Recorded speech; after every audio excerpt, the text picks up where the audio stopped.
చిరు రోజాలని సాయంత్రాలు వదిలేస్తూ ఉంటామండి. ఇదిగోండి వాటిని నచ్చినట్టుగా తిరుగుతూ ఉంటాయి. గ్రౌండ్ ఫ్లోర్లో తిరుగుతాయండి. ఆ తర్వాత మెల్లిగా మెట్లు ఎక్కేసి టెర్రస్ మీదకి వచ్చేసి ఇంకా కుండీల్లో ఉన్న మొక్కలు పీకుతూ ఉంటాయన్నమాట. మేము కూడా అవి అప్పుడప్పుడు ఫ్రీగా తిరగాలి కదా అని వదిలేస్తూ ఉంటామండి. నార్లు లాంటివి డ్యామేజ్ చేయకుండా మధ్యలో చెక్ చేసుకుంటూ ఉంటాం అనమాట, ఎక్కడున్నాయి ఏంటని. ఇదిగోండి రెండు పోటీ పడి ఎలా తినేస్తున్నాయో చూడండి. ఆకలితో ఉన్న వాళ్ళకి విందు భోజనం పెట్టినట్టుగా శంఖం తీగ అంటే మహా ఇష్టం అండి వీటికి.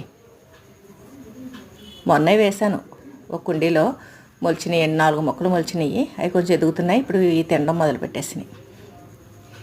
సరేలేని వదిలేస్తూ ఉంటామండి. వాటికి నచ్చింది ఏదో అవి ఫ్రీగా ప్రకృతి పరంగా తినడం అనేది కూడా ఉండాలి కదా అని వదిలేస్తూ ఉంటాం అనమాట. కాకపోతే నార్లు అవి డ్యామేజ్ చేయకుండా చూసుకుంటూ ఉంటామండి.